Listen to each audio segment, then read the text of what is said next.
there's a hero. If you look inside her eyes, and you will to be afraid of what you are. You find love, and you feel it so love, and you kiss and you love with this fear.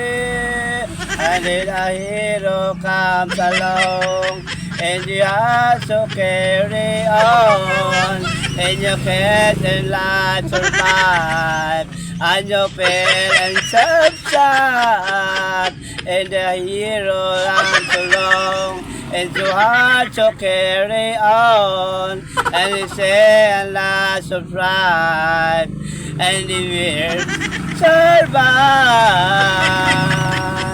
And then a hero comes along.